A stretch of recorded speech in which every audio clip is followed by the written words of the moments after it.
안녕하세요. 제 풀에 지쳐 이혼을 하게 된 사연 하나 들려드리고자 글을 쓰게 되었습니다. 저는 불과 3개월 전에 이혼을 하게 되었고, 아직 아이는 없는 30대 여성입니다. 제가 남편과 잘 살아보려고 나름 여러 번 참아주다가 이 불행이 유턴 없는 일방통행이라는 걸 뒤늦게 알고서 급하게 브레이크를 밟았어요. 지옥의 구렁텅이에 빠질 뻔한 제 인생을 아슬아슬하게 건진 거죠. 누구나 그렇겠지만 저 정말로 결혼해서 잘 살고 싶었습니다. 재작년 통계청에서 이혼하는 부부를 수치로 계산했는데 4상 중에 240상이 이혼을 한다는 결과가 기사로 나왔더라고요. 결혼해서 잘 사는 것이 어려운 일이라는 걸 알지만 노력해서 제 결혼만큼은 실패하고 싶지 않았습니다. 그런데 결국 이 꼴이 나버렸네요. 잘 살고 있는 부부들을 보면 무척 경이롭고 노부부가 되어서도 서로 존중하며 손잡고 다니는 분들을 보면 이젠 존경심을 느낍니다. 사연을 쓰기 위해서 다른 사연자들의 글을 읽어봤는데 이혼 부부가 굉장히 많더라고요. 다른 곳보다 유독 이 커뮤니티에 이혼 사연이 많은 것 같아서 저도 대한민국 이혼녀로서 제 경험 좀 시원하게 얘기해보고자 합니다. 저는 건강관리식품 제조회사에서 일을 하고 있는 사람입니다. 평소 주변에서도 똑 부러지고 알뜰하다는 말을 많이 듣는 편이었던 저는 동료 직원들 중에서 가장 신임을 높게 사는 직원 중 한 명이었을 정도로 각별한 애정을 받았는데요. 특히나 비즈니스에 필요한 금전적 부분을 자꾸 저한테 맡겼다는 겁니다. 물론 저는 회계 쪽 분야가 아닙니다. 저도 회계는 어려워요. 돈을 잘 만지는 편이긴 하지만 그건 그냥 꼼꼼한 성격 덕입니다. 그런데 회사 다닌 지 한 2년 되니까 동료끼리 서로 어떤 사람인지 어느 정도 알게 되잖아요. 그때부터 제가 급여를 더 받고 회계 업무 보조까지 맡게 되었지 뭡니까. 딱히 번거로운 일은 아니었기에 저도 흔쾌히 한다고 했지만 제가 이렇게 칭송받을 만큼은 아닌데 싶어 민망하더라고요. 저는 제 스스로가 야무지다고 생각한 적이 한 번도 없습니다. 다른 건 잘 모르겠고 유독 돈 관리에서만 조금 더 철저했을 뿐이에요. 제가 20살 되자마자 적금 통장을 만들었다고 하면 다들 놀라더라고요. 그 적금도 금리나 혜택 다 비교해서 통장 2개로 나눠 만들었다고 하니 신기해하기도 했고요. 당시에는 다들 이렇게 돈 관리를 하는 줄 알았습니다. 그래서 오히려 놀라는 사람들을 보고 제가 더 놀랐었네요. 저는 부모님 도움이 아닌 온전히 저의 자의로 적금을 알아보고 비교하며 만들었고 알바까지 하면서 목표 돈을 모았기에 이미 만기 적금은 벌써 2개 있습니다. 3개째 통장 또한 곧 만기를 앞두고 있어요. 저는 그리 어렵게 돈을 모았다고 생각하지 않아요. 제가 어디 돈을 낭비하고 사치 부리는 사람도 아니었고 아르바이트로 버는 족족 적금으로 때려 넣었다 보니까 어느새 억대 자산이 생겨 있었던 거예요. 당연히 주식 같은 모험은 절대 안 하고 안전하게 저축만 하는 타입이라 티끌 모아 태산을 만든 장본인이라고 말씀을 드릴 수 있겠네요. 제가 돈을 더 잘 모을 수 있었던 이유에는 연애를 안 했기 때문도 있을 겁니다. 연애를 하다 보면 어쩔 수 없이 혼자일 때보다 지출이 많을 수밖에 없지 않습니까? 당시 저는 돈 모으는 재미에 푹 빠져 있었기 때문에 남자를 사귀는 것 자체가 목표에 방해가 된다고 생각했던 사람이에요. 결혼 전까지는 계속 과하게 적금을 넣으며 생활했지만 30대가 되고 나서부턴 20대 때와는 좀 다르게 효율적으로 관리하면서 돈을 사용하기도 했습니다. 비교적 젊은 나이에 수억을 가지는 것이 보통 일 아니라는 건 직장인 되고 나서부터였는데요. 주위에서 다양한 조언과 사정을 듣다 보니까 제가 같은 또래의 남들보다는 부유하다는 걸 알았습니다.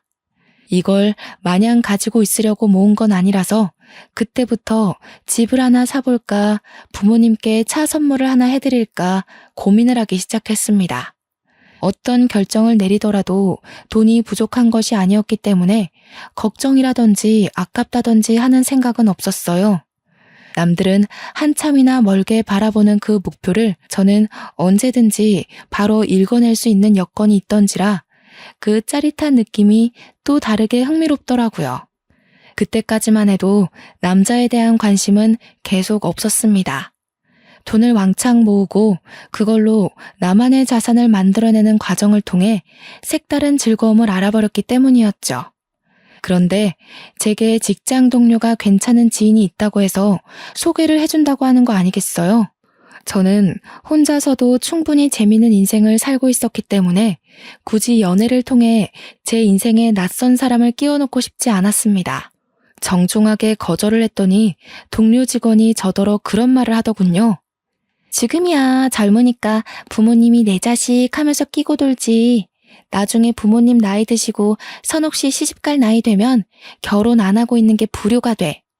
부모님도 슬슬 선옥 씨 앞날 때문에 걱정하고 계실걸? 형제도 없다면서. 자식이 혼자 남겨지게 생겼는데 어느 부모님이 마음 편하겠어.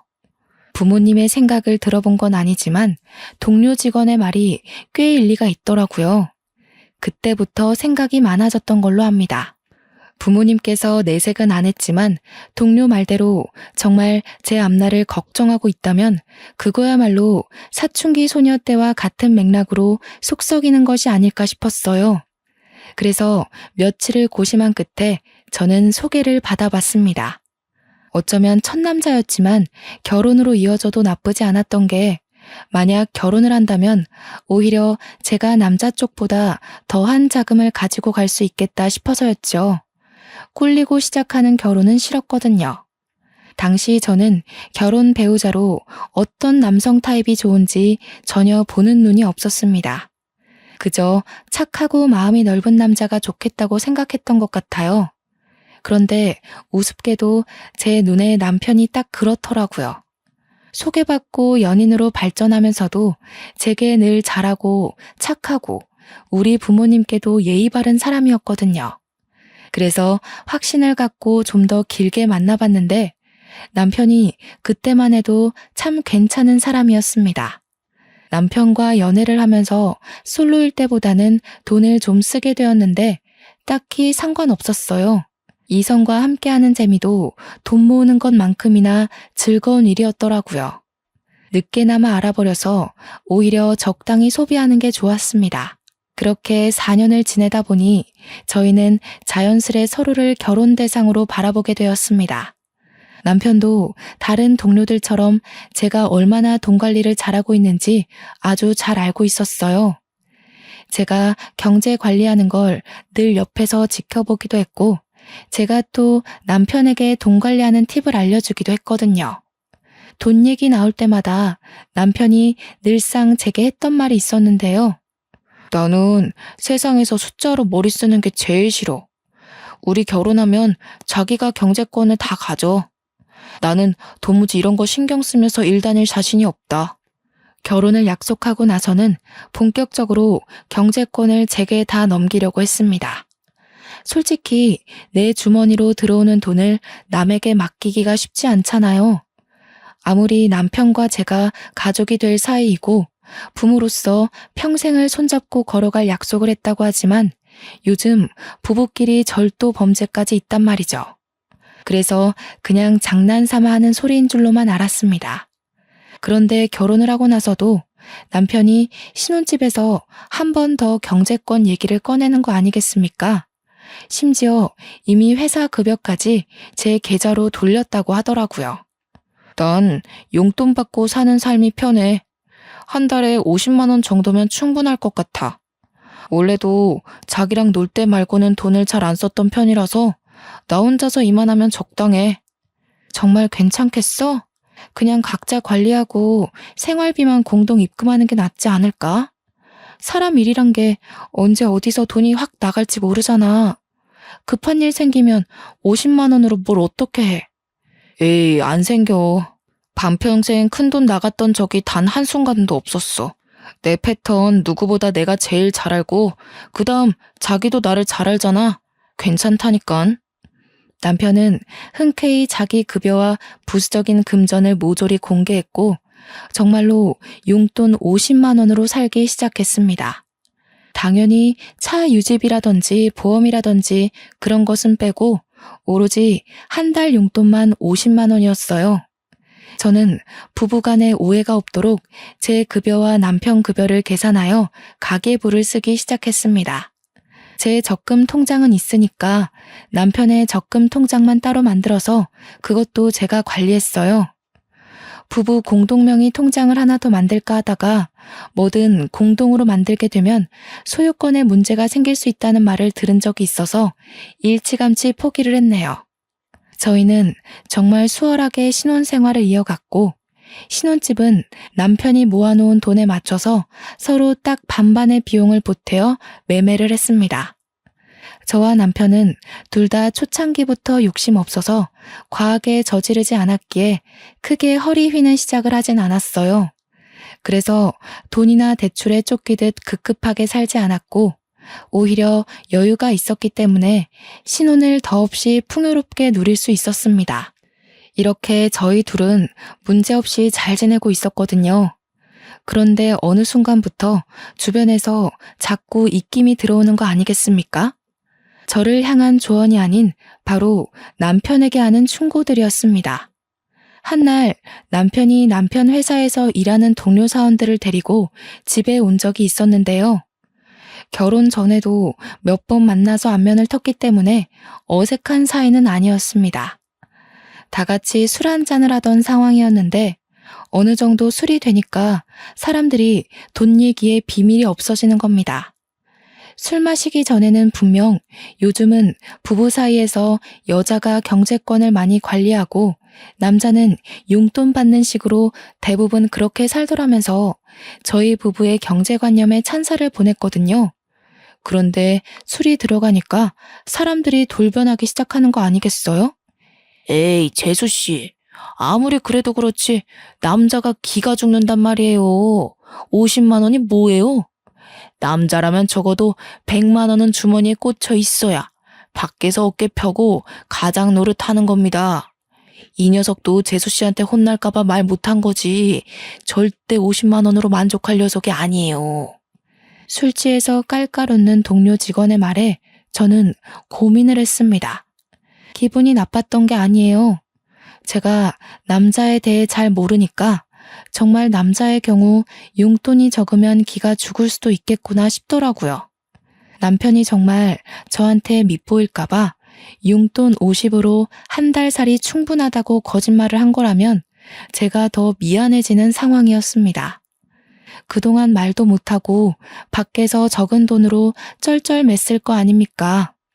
괜히 남편 눈치가 보여서 쳐다봤는데 정작 남편은 동료 직원들에게 고개를 내저으며 반대 의견을 피력했습니다. 니들이 뭘 한다고 난리야. 나 돈 그렇게 많이 안 써. 우리 와이프가 해주는 대로 맡기고 용돈 받는 게 훨씬 편하다고. 녀석 아직 신혼이라고 재수씨 편 들어주는 거 봐라. 그 마음 1년밖에 못 간다의 한 표. 부부 생활 익숙해지면 제일 먼저 걸리는 게 바로 돈이거든요.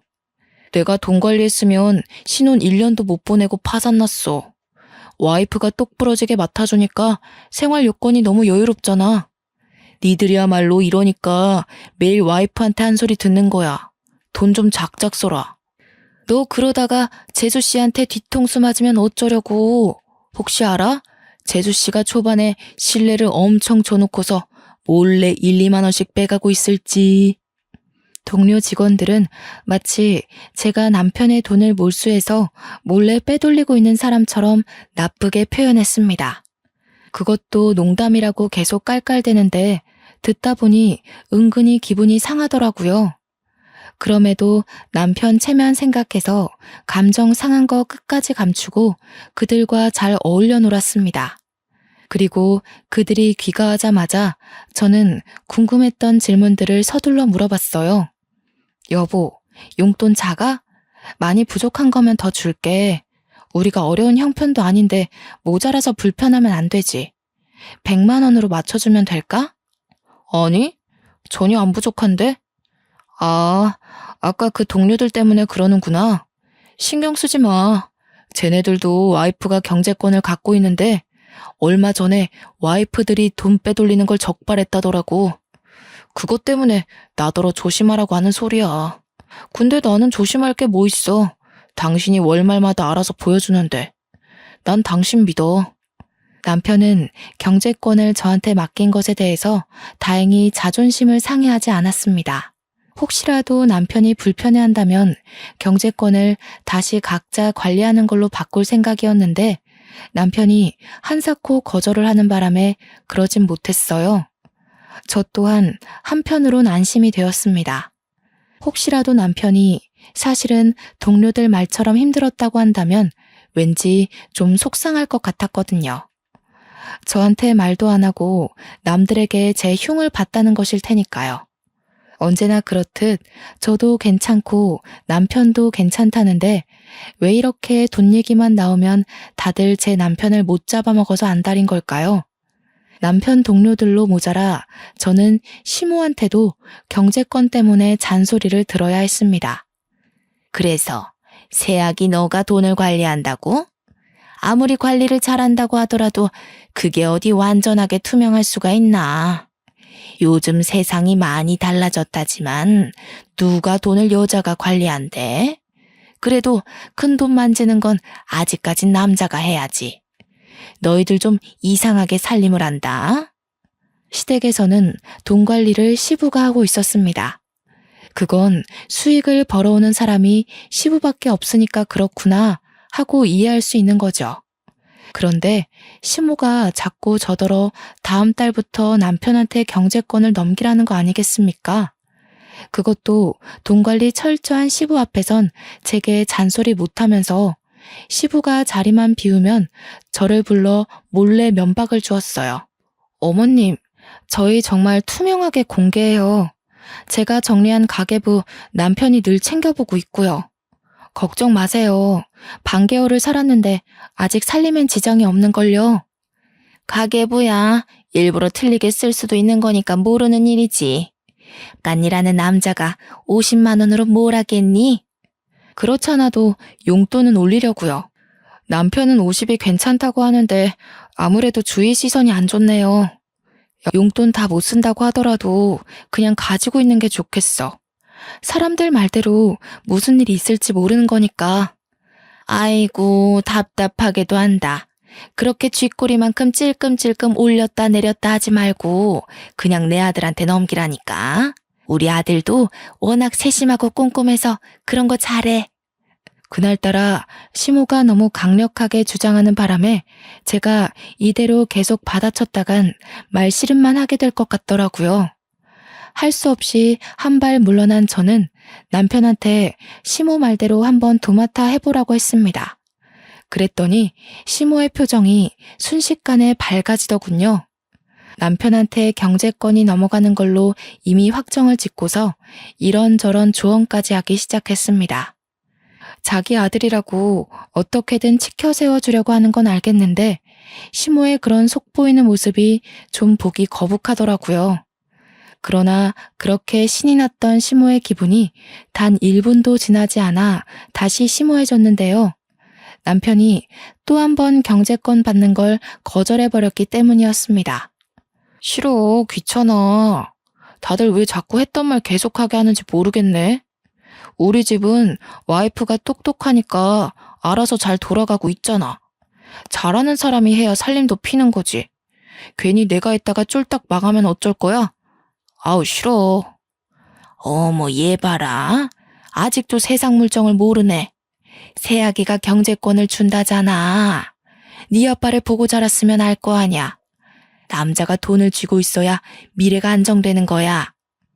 아빠가 남자라서 돈을 쥐고 있는 게 아니라 엄마가 돈을 허튼 데 쓰니까 아빠가 관리하는 거 아니었어?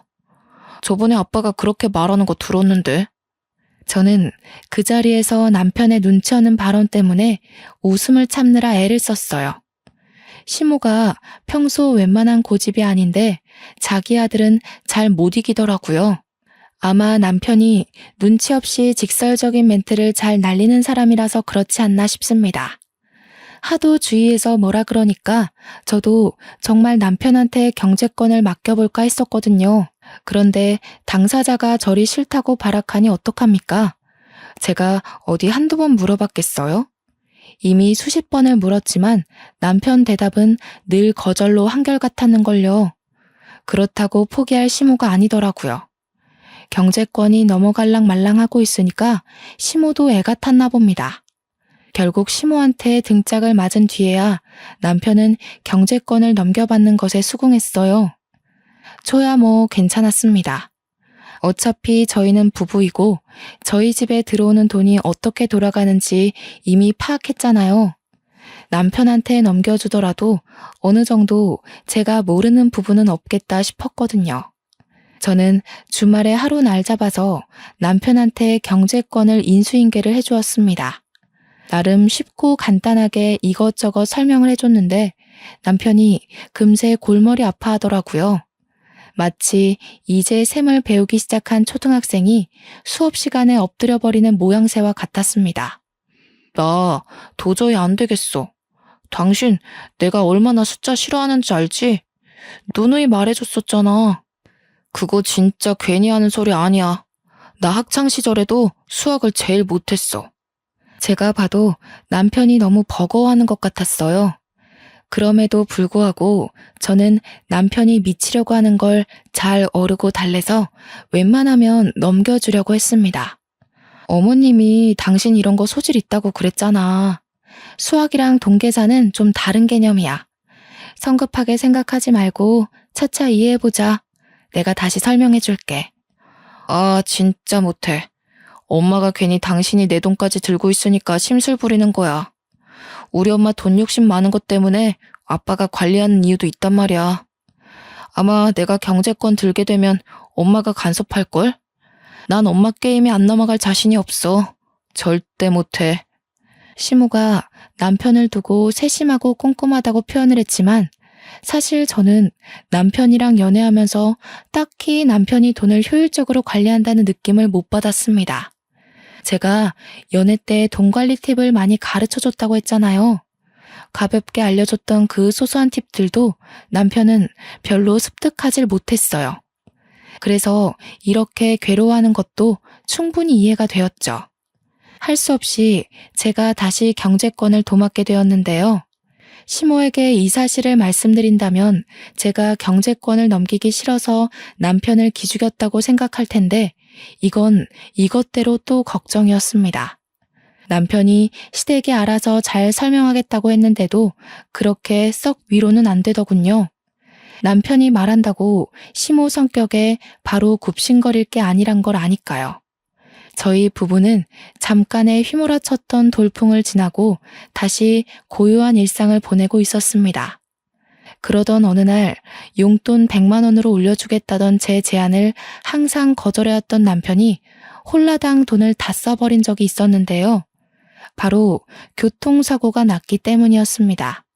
얼마나 급했는지 남편이 제 근무 시간에 전화를 해서는 돈 좀 붙여줄 수 있겠냐고 해서 급하게 보낸 뒤에 사정을 물었던 기억이 있어요. 아, 주차 사고가 났는데 내가 실수로 상대방 차 문을 쫙 긁어버렸어. 하필 돈 좀 나가는 차를 건드리는 바람에 있는 돈으론 택도 없더라고. 뭐? 다친 곳은 없어? 당신 여태 그런 해본 적도 없는 사람이잖아. 조심 좀 하지. 혹시 다친 데 있는 거면 돈 더 보내줄까? 병원비는 있어? 다친 곳은 없어. 근무 시간일 텐데 연락해서 미안해. 워낙 급한 일이라 너무 당황해서 당신 근무 시간인지도 생각 못하고 전화를 해버렸네. 남편은 운전 경력 15년인데도 여태 문콕 사고도 없었을 만큼 안전운전 실력을 지닌 사람입니다. 달리던 차도 아니고 주차를 하다가 사고가 난 거라서 어쩌면 천만다행이지만 한편으론 의아하기도 했어요. 도대체 어디다가 정신을 빼놓고 있었길래 가만히 있는 차에 가서 사고를 낸 건지 모르겠더군요. 수리비 견적은 총 78만 원이 나왔고 용돈으론 턱없이 모자랐던 남편이 제게 받아간 돈으로 잘 해결했다고 문자를 줬습니다. 이번 일을 겪으니까 확실히 느꼈어요. 남편에게 용돈 50만 원은 적은 게 맞는 것 같았죠. 만약 제가 연락을 받지 못했더라면 여기저기 전화를 돌리면서 구차하게 남의 주머니에 손 벌렸을 거 아닙니까? 위험한 상황일 때 대비하기엔 그 용돈은 너무 아슬아슬했습니다. 그래서 저는 남편에게 말없이 다음 달부터 용돈을 100만 원으로 올려줬어요. 용돈 입금한 당일 남편이 리액션은 안 해주더라도 용돈 올렸냐고 물어나 볼 줄 알았는데 정작 이틀이 지나도 남편한테서 별다른 말이 없더라고요. 여보, 내가 용돈 올린 거 확인했어? 당신 사고 이후로 내가 생각 많이 해봤는데 아무래도 올리는 게 좋아서 100만 원 넣었거든. 몰랐어? 그랬어? 내가 입금 내역은 따로 확인 안 해서 몰랐네. 고마워. 신경 안 써줘도 된다고 했는데 내가 말이랑 행동이랑 너무 달랐지? 민망하네. 어쨌든 잘 쓸게. 입금 내역은 남편이 굳이 확인하려 들지 않아도 알림으로 뜨는 걸로 알고 있습니다. 남편이 설정해달라고 해서 제가 해줬던 기억이 나요. 그런데 입금 사실을 전혀 몰랐다뇨. 남편의 말에 여럿 의문이 들었지만 일이 바빠서 정신이 없었겠거니 그렇게만 생각하고만 넘겼습니다. 그리고 그때부터 남편은 옛날과 좀 다르게 소비 습관이 점차 변해갔어요. 100만 원은 너무 많다면서 길고 날던 남편이 100만 원도 모자라서 종종 돈 좀 보내줄 수 있냐고 연락하는 횟수가 많아졌다는 겁니다. 매번 돈을 더 붙여달라는 이유도 참 많고 다양했어요. 한날은 회식을 쏘게 되었다. 또 어떤 날엔 회사에서 단체 기부를 하게 되었다. 그리고 다음 날엔 친구가 어려워서 돈을 조금 보태줘야 했다 등등. 어쩔 땐 우리 한 달 살림에 차질이 생길 정도로 거액을 빌려간 적도 있었습니다. 제가 여러 번 물으면 늘 새로운 변명으로 답이 돌아왔어요. 생각해보면 차 사고 났을 때 제가 돈을 붙여준 이후로 남편이 점차 변한 것 같았습니다. 그 전까지만 해도 돈 쓰는 게 귀찮아서 외식도 굳이 안 하려던 사람이었는데 한 번 돈 입금되니까 혹시 돈 맛을 알아버렸나 싶더라고요. 얼마 후에 또 돈 좀 달라고 연락 왔길래 한날은 제가 없다고 얘기를 해봤거든요. 그랬더니 남편이 약간 언성을 올리는 거 아니겠습니까? 목소리에 짜증과 억눌린 화가 잔뜩 묻어 있었습니다. 내 돈까지 당신이 들고 있으면서 없긴 뭘 없어. 나 지금 급해. 얼른 120만 원만 보내봐. 얼마 전에 나 상여금 탄 거 있잖아.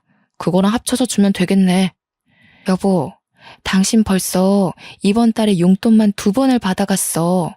근데 뭘 또 달라는 거야? 지난번 용돈도 겨우 타이트하게 맞춰서 준 건데 이러면 당신 적금 못 넣는단 말이야. 적금? 적금이 있었지? 그런 걸 쓸데없이 왜 넣어? 난 됐으니까 내 거 해약할게. 적금은 나중에 여유 많을 때 차차 넣으면 될 것 같아. 아직 만기까지 반개월이 남았는데 아까운 이자 날리게 남편이 느닷없이 해약하겠다는 거 아니겠습니까? 남편의 철부지 같은 행동에 답답했던 저는 결국 안 된다고 목소리를 좀 높였습니다. 그러자 남편이 이젠 성질까지 버럭 내면서 돈에 미친 사람처럼 적금 통장을 달라고 강하게 얘기하더군요. 내가 네 돈에 손을 대냐? 내 돈으로 넣은 적금 내가 좀 쓰겠다는데 뭘 그렇게까지 빡빡하게 굴어. 오늘 집에 가면 통장 꺼내놔. 내일 내 것만 해약할 거니까. 비행 청소년도 아니고 돈 안 준다고 행패 부리는 남편의 모습에 솔직히 좀 당황했습니다. 그리고 뒤따라 붙은 감정은 그저 어처구니가 없다는 것뿐이었죠. 돈은 따로 벌고 있던 실정이었지만 여태 부부이기에 다 같은 돈이라고 생각하며 관리를 해왔습니다. 그런데 남편 생각은 다르다는 걸 그날 알았어요. 어쩌면 맞는 말이죠. 자기 돈이니까 자기가 알아서 쓰는 게 맞는 거예요. 짜증이 났던 저는 남편 말대로 그 돈이 제 돈도 아니니까 그냥 내버려 뒀습니다. 그러니 다음날 정오쯤에 정말로 해약을 해버렸더라고요. 옛날만 해도 돈에 관심 없던 사람이 어쩌다 갑자기 바람이 들었을까요? 과거와 다르게 돈을 좀 쉽게 생각하는 것 같아서 한날은 남편이 잘 때 휴대폰을 몰래 뒤져봤습니다. 설마 바람이라도 나서 웬 여자한테 돈이라도 퍼주는 건가 싶어서요. 지금 보니 제가 참 별짓까지 다 했네요. 남편 폰에는 딱히 여자의 흔적이 없었습니다. 대신 처음 보는 형이란 남자와의 채팅이 다른 채팅에 비해 유독 많다는 걸 알고 그걸 확인해 봤어요. 그리고 그때 저는 남편이 왜 그렇게 용돈을 부족해 했는지 알게 되었습니다. 이유가 주식이었어요. 용돈만 받으면 주식에 통째로 투자를 해버렸던 겁니다. 제가 주식을 하진 않지만 주변에서 들은 게 많아 보는 눈은 있는데 채팅방에 형도 딱히 주식을 잘하는 게 아닌 것 같더라고요. 그런데도 불구하고 이 멍청한 남편이 그 형을 아주 맹신하면서 시키는 대로 돈을 퍼붓고 있었습니다. 이렇게 돈으로 쓸데없는 모험을 하는 사람들, 제가 제일 싫어하는 부류거든요. 이것만큼은 남편이 자기 돈 멋대로 쓴다고 해서 참아줄 수가 없겠더라고요. 다음날 아침 저는 출근하려는 남편을 세워 바로 따졌습니다. 당신 주식해? 그렇게 위험한 걸 왜 해? 제대로 알아보고 해도 손해볼 확률이 더 큰 게 주식이야. 도대체 그 형한테서 무슨 소리를 들었길래 안 하던 짓을 하는 거니? 정말 큰일 나고 싶어? 뭐야? 어떻게 알았어? 설마 내 휴대폰 뒤진 거야? 스토커도 아니고 왜 남의 물건에 몰래 손대? 아, 진짜. 어디까지 봤어? 처음부터 내용 다 본 거야? 지금 그게 문제야? 그래서 그 주식에 넣은 돈 다 어떻게 됐는데? 말아먹었지? 숫자라면 머리 아프다는 사람이 어쩌자고 그런데 손을 댔냐고. 전문 펀드 매니저도 매번 성공은 못해. 당신이 뭘 한다고 그걸 해? 나도 알아. 돈 잃고 싶어서 뛰어든 줄 알아? 당신이 몰라서 그렇지 주식은 장기전이야. 이 형님, 당신이 말하는 그런 전문가들이랑 같이 공부하고 있는 사람이라고. 딱 봐. 내가 잘 돼서 보란 듯이 2배로 갖다 줄 테니까. 남편과 아침부터 주식 얘기로 싸움을 하면서 진을 뺀 날이었습니다. 알고 보니 남편은 주식에 돈 퍼붓는 걸로 그 형님한테 용돈까지 조금씩 주고 있었더라고요. 무슨 수급이라나 뭐라나 말 같지도 않은 소리를 하면서 제대로 호구가 잡혀있는 남편을 보니 결혼하고 처음으로 속이 터졌습니다. 이 호구 같은 남편도 결국 제 남편이라고 그냥 내버려 둘 수가 없어서 저는 바로 용돈을 50만 원으로 낮춰버렸어요. 그랬더니 어떻게 됐는지 아십니까? 저 그 사람한테 이혼 요구 당했습니다. 뭐라고? 지금 이혼하자고 했어? 고작 그 주식 때문에 그것에 미쳐서 나더러 이혼을 하자고 해? 당신 정말 왜 이래? 왜 이렇게 안 하던 짓을 해서 사람 피를 말려? 경제권 가진 여자들이 그렇게 남편을 무시한다던데 당신도 변했나 보네. 내가 돈 갖다 바쳐주니까 당신이 날 마음대로 조종해도 된다고 봤어? 그래도 당신은 딴 여자랑 다를 줄 알았는데 결국 권력 잡으려고 했던 거 맞네. 뭐라고? 그런 식으로밖에 말 못해? 내가 정말 그랬을 거라고 생각하는 거야? 내가 고집해서 경제권 뺏어왔니? 당신이 하기 싫다고 나한테 맡긴 거잖아. 몰랐으니까. 알았으면 나도 너한테 돈 안 바쳤어. 주변에서 한 소리씩 할 때는 다 이유가 있는 건데 그동안 내가 콩깍지가 단단히 씌었던 거야. 당신이 이렇게 변할 줄은 몰랐어. 용돈을 줄였다고 저더러 변했다며 구두쇠 취급하는 남편 때문에 어이가 없었습니다. 다른 사람이 되어 있는 남편을 보면서 할 말을 잃어버렸죠. 주식이 뭐라고 그저 혈안이 되어 인정사정 없이 이혼까지 요구하니 변한 건 제가 아니라 남편인 듯 싶네요. 그래도 저는 이걸로 이혼까지 하는 건 아니라고 생각했습니다. 참 우둔한 생각이었죠. 부부관계를 지키기 위해 결국 제가 결정한 방법은 경제권을 돌려주는 거였습니다. 각자 돈 각자가 관리하는 걸로 하고 남편한테 네 돈 가져가라며 통장을 패대기 쳐버렸어요. 남편은 오히려 살판이 났더군요. 공동 생활비만 넣고 나머지 돈은 정말 자기 멋대로 펑펑 쓰는 것 같았습니다. 그때부터 저희 집안의 가세가 기울기 시작했어요. 뒤늦게 우편물을 받고 한 사실인데 남편이 신용카드까지 발급받아서 현금 대출을 했더라고요. 밀리기 시작한 연체금이 우편으로 주마다 날라왔습니다. 나중에는 카드사에서 직원까지 찾아와 제 남편을 찾았어요. 그런데도 남편은 돈 갚을 생각이 없어 보이더라고요. 물론 갚을 생각이 없는 게 아니라 갚을 돈이 없는 거겠지만요. 어쨌든 저는 갈수록 예민해지고 태만해지는 남편을 보면서 남편을 향한 마지막의 시니까지 밑바닥을 치고 말았습니다. 더 이상 제 인내가 버텨주지 못했다는 겁니다. 즉, 이혼을 결심하게 되었다는 거죠. 어차피 이혼할 거고 우편물 걷는 것도 지쳐서 그것마저 손을 안 대고 있었는데 한날 시모가 저희 집에 들리면서 우편물을 다 걷어왔더라고요. 얘, 이게 다 뭐니? 우리 아들 이름으로 우편이 많이 와 있더구나. 너는 오늘 일도 쉬었다면서 집 밖에 코빼기도 안 나와봤던 거야? 안 사람이라는 사람이 이런 기본적인 것도 관리를 안 해서는. 오셨어요? 그거 다 신용정보회사에서 돈 갚으라고 날라온 연락이에요. 2달 전부터 받고 있던 거라서 굳이 걷어올 필요 없었는데 어차피 돈 갚으라는 내용이라서요. 시모는 자기가 들고 있는 게 독촉장이라는 걸 알았어요. 그런 걸 처음 봤는지 심장이 벌렁벌렁거렸다며 보란듯이 제 앞에 우편물을 팩 내려놓았습니다. 식탁으로 위로 쫙 펼쳐진 우편물 양이 제법 방대하더라고요. 신용불량자라는 거니? 너는 돈 관리를 어떻게 하길래 이 모양이야? 설명 좀 해봐라. 돈 잘 만진다고 그렇게 떵떵거릴 때는 언제고? 이게 그런 결과야? 왜 그렇게 화가 났나 했더니 시모는 제가 돈 관리를 먹같이 해서 자기 아들이 이 모양이 된 줄 알지 뭡니까? 곧 죽어도 자기 아들은 얌전하고 고분한 사람인 줄 아나 봐요. 잘난 척 하더니 집안 꼴 잘 돌아간다. 이거 다 어쩔 거니? 나중에 압류 딱지 붙고 그런 거 아니야?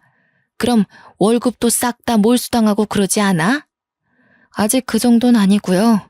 아마 다음 달에도 못 갚으면 그렇게 되겠네요. 그래서 말인데 저 이혼할까 봐요. 남편이 저한테서 경제권 뺏어가더니 일을 이 지경으로 만들었지 뭐예요? 돈 안 줄 거면 이혼하자고 하길래 통장 다 던져줬어요. 뭐라고? 경제권은 네가 갖고 있잖아. 집이 이 꼴 나니까 갑자기 내 아들 탓하는 거니? 너 인생 그런 식으로 살면 안 된다. 네가 돈을 맡았으면 적어도 남편 이름에 누가 되는 일은 없어야지. 어머님이 믿기 싫으신 거 알겠는데요. 남편이 주식에 빠지고 나서부터 저한테서 자기 돈 다 뺏어갔거든요. 적금까지 남편이 다 해약해버렸어요. 참, 어머님 여행 경비 아마 남편이 못 대줄 거예요. 남편이 알아서 어머님한테 연락한다 그랬는데 모르셨나 봐요? 제가 남편 적금 통장을 처음 개설했을 때 그걸로 남편이 시모한테다가 엄청 생색을 내놨거든요. 친구들과 해외여행 가면 자기 적금 모은 걸로 시모 여행 경비 대줄 거라고 진짜 떵떵거렸었어요. 그것에 덩달아 신났던 시모가 계모임 추진해서 연말에 해외여행 일정을 다 잡은 걸로 압니다. 그런데 남편이 적금 해약하고 다 탕진해버렸다고, 주식에 미쳐버렸다고, 누구 하나 알려주는 사람이 없었다 보니 취소를 못한 거죠. 이제 와서 취소를 하면 계약금에서 60%만 환불된다고 했습니다. 시모는 그 사실을 들으니 남편 돈 쓰는 꼴이 얼마나 엉망인지 좀 와닿나 보더라고요. 여행 경비 얘기에 얼굴이 벌개진 시모가 당황하면서 말을 막 버벅거렸습니다. 그러더니 겨우 꺼낸 말이 뭔 줄 아십니까? 끝까지 자존심은 굽히고 싶지 않았나 봐요. 저더러 그 돈을 해줘야 되는 거 아냐고 우기기 시작하대요. 자기한테 미리 알려주지 않은 건 우리 부부 둘의 잘못이니 자기 아들이 처리 못한 걸 저보고 대신 해결하라고 했습니다. 오늘 남편 퇴근하면 남남이 될 건데 제가 왜 어머님 여행 경비를 대드려요? 친구분들한테 전화 돌려달라고 하면 그건 도와드릴 수 있어요. 친구분들 돈 날리게 생기셔서 어떡해요? 남편이 똑부러지게 돈 관리를 잘했어야 하는 건데. 남편이 돈 관리하면 집안이 이렇게 파탄 난다는 걸 시모한테 똑똑히 알려주고 싶었는데 마침 기회가 잘 되었다고 봅니다. 시모는 제 주장에 더 이상 반박을 하지 못했고 울그락불그락 열만 올리다가 남편한테 전화를 걸면서 집을 박차고 나갔습니다. 그날로 퇴근하고 온 남편 앞에서 저는 잠자코 이혼서에 도장을 찍었어요. 남편한테도 찍으라고 도장과 함께 건넸더니 갑자기 남편이 돌변하면서 제 앞에 무릎을 꿇는 겁니다. 뭐 하자는 거냐고 물었더니 남편이 뜬금없이 회유를 하기 시작하더군요. 미안해. 내가 판단이 어리석었어. 돈 욕심이 있었던 게 아니라 돈 많이 벌어서 노후 편하자고 그랬던 거야. 당신 말 진작에 들었어야 하는데. 여보, 나 이제 정말 손 뗐어. 다시는 주식 안 할 거야. 그러니까 한 번만 용서해 주라. 사정을 듣자 하니 남편이 주식으로 가진 돈을 전부 탕진해버렸다고 하네요. 그제서야 주식 공부한다던 형의 말을 믿으면 안 되는 거였다고 깨우쳤다지 뭡니까. 그러면서 시모한테도 욕이랑 원망을 엄청 들어먹었고 심지어 시부는 남편을 한 대 패주려고 대기 중이라고 합니다. 신용불량자까지 된 남편은 말 그대로 인생이 간당간당한 상황이었어요. 저더러 자기 구제해줄 사람 저밖에 없다고 살려달라는데 제가 그걸 왜 살려줘야 하는지 모르겠더라고요. 남편이 구구절절 주눅들어서 하는 얘기에도 동정심이 전혀 안 생기더라니까요. 엄마가 너한테 용서받을 때까지 집에도 오지 말라고 했어. 여보, 나 여보 말고는 더 이상 가진 게 없어. 그러니까 딱 한 번만 봐주면 안 될까? 절대 2번 실수하는 일은 없게 할게. 내가 원래 어떤 사람인지 당신이 잘 알잖아. 시모가 자기 아들의 문제를 뼈저리게 느꼈나 봅니다. 하긴 자기 아들 때문에 자기가 제대로 피해를 받았으니 그제서야 아들의 미련함이 보였겠죠. 그런데 어쩌나? 저는 제 돈으로 남이 싼 똥을 처리해 줄 생각이 전혀 없거든요. 그러려고 20대 청춘 즐길 거를 아껴가면서 모은 돈이 아니라서요. 질질 끄는 게 싫어서 합의 안 하면 소송할 거라고 강력하게 말했더니 돈에 무척 쪼들린 남편은 끝까지 빌더라고요. 지친 제가 그만 자리에서 일어나면서 지친다. 그냥 소송할게. 안녕. 하고 인사하니까 그제서야 급하게 합의서에 도장을 찍는 거 아니겠습니까? 아마 재산 분할된 돈으로 당장 급한 불은 끌 수 있지 않을까 싶네요. 이건 나중에 알게 된 사실인데요. 시모는 결국 해외여행을 취소하지 못했다고 하더라고요. 시부한테 욕을 왕창 들으면서 시부 돈으로 눈물을 머금고 다녀왔다고 들었습니다. 시부가 굉장히 보수적이라 돈을 헤프게 쓰는 걸 안 좋아하는 분이거든요. 그래서 유독 시부는 알뜰살뜰한 저를 좀 좋아했었습니다. 남편이랑 시모는 한동안 시부한테 저 같은 며느리를 내쫓았다고 욕먹고 쥐죽은 듯 살게 될 겁니다. 그저 잘 살아보고자 노력했을 뿐인데 돈 빨아먹는 귀신 취급을 당하게 될 줄은 몰랐네요. 남이 저를 신뢰하든 말든 남의 돈은 함부로 만지면 안 되는 건가 봅니다. 괜히 억울한 누명을 쓸 수 있다는 걸 시댁과 남편 주위의 사람들을 통해서 알았습니다. 그리고 또 아무리 좋은 사람이라 하더라도 돈 앞에서는 이면이 드러날 수 있다는 것조차 잘 배우게 되었어요. 아니지. 애초에 제 남편이 좋은 사람이 아니었는데 제가 그걸 못 알아봤던 거겠죠. 앞으로 또 이런 실수를 경험하지 않을 거란 확신은 없습니다. 다만 좀 더 지혜롭게 행동할 수 있을 것 같아요. 제가 이렇게 이혼을 하게 되었습니다. 불과 얼마 안 된 사연이에요. 아직은 이혼한 사실을 자랑스럽게 공개하는 것이 조금 조심스럽습니다. 제 삶에서 이혼이 가장 큰 돌불이었거든요. 아마 제 스스로 치유받을 시간이 좀 필요할지도 몰라요. 그래도 좋습니다. 하마터면 낭떠러지로 추락할 뻔했던 인생이 아닙니까? 그 빈무더기에서 홀로 빠져나왔다는 것 자체가 첫 번째로 제 자신에게 칭찬해주고 싶은 일입니다. 끊임없이 잘했다고 저를 보듬어주면서 다시 새 인생을 살아봐야겠어요. 사연이 너무 길었죠? 관심 가져주시고 들어주셔서 너무 감사합니다. 항상 좋은 날만 가득하세요.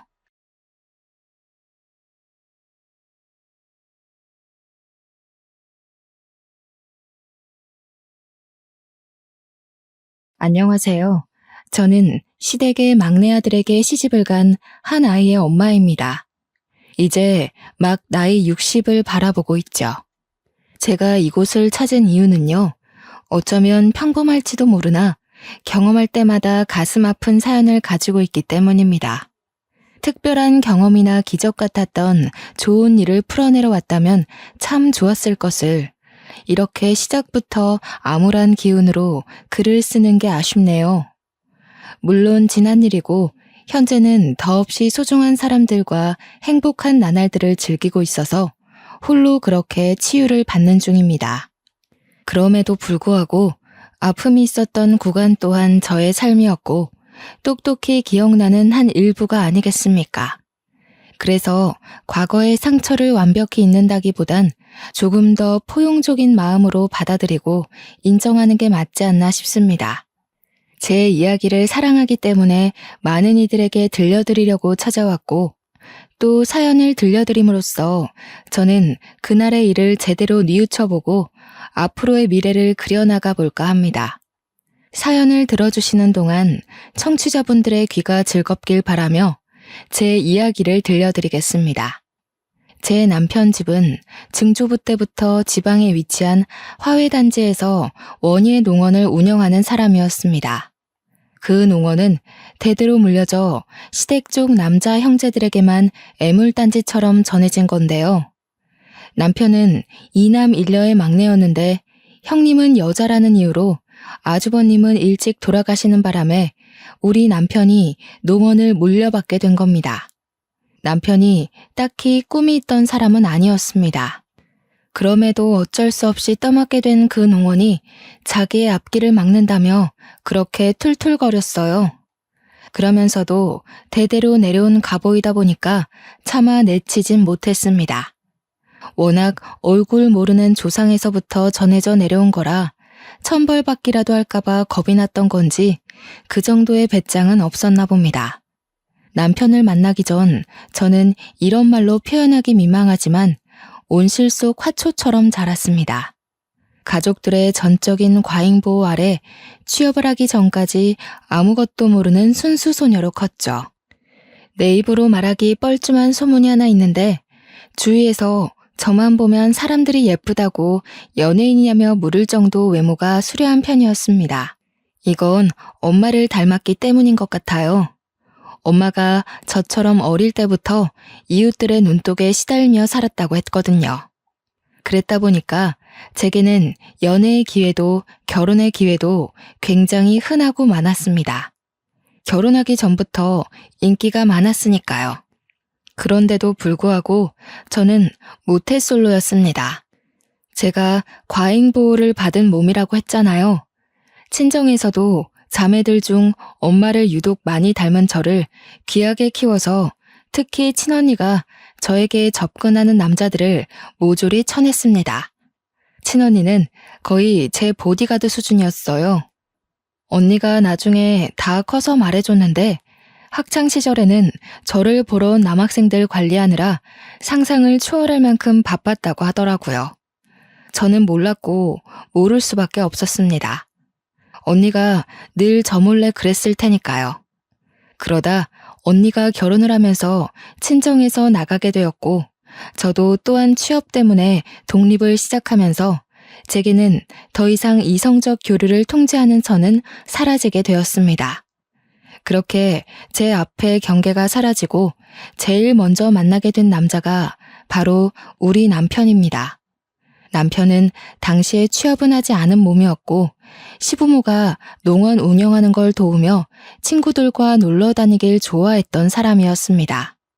그러다 우연한 기회로 저와 마주치는 일이 생겼고 그 이후 적극적으로 구애를 했던 걸로 기억합니다. 그동안 친언니가 남자를 다 쳐내는 바람에 남자를 제대로 알아볼 눈이 없었던 저는 남편의 애정에 쉽게 넘어가 버리고 말았죠.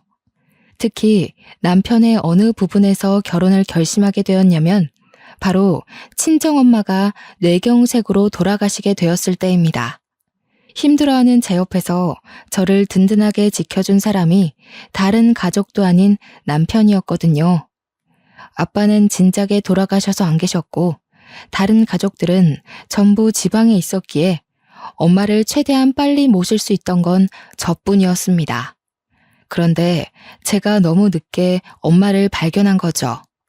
독립을 했다 보니 엄마가 집에서 쓰러져 그렇게 사경을 헤매고 있었는 줄 몰랐습니다. 은옥 씨, 걱정 말아요. 제가 계속 옆에 있을 테니까 걱정 말고 편히 울어요. 어머님 병원비도 이미 제가 해결받으니까 아무것도 신경 쓰지 말고 은옥 씨는 어머니만 생각하세요. 남편이 가족이 당도하기 전까지 저의 수많은 자책과 괴로움을 든든하게 지켜주었다는 겁니다. 바로 이 점 때문에 남편과 결혼을 마음먹게 된 거죠. 이렇게 저를 살펴주는 사람과 결혼을 해야 한다고 당연하게 생각했습니다.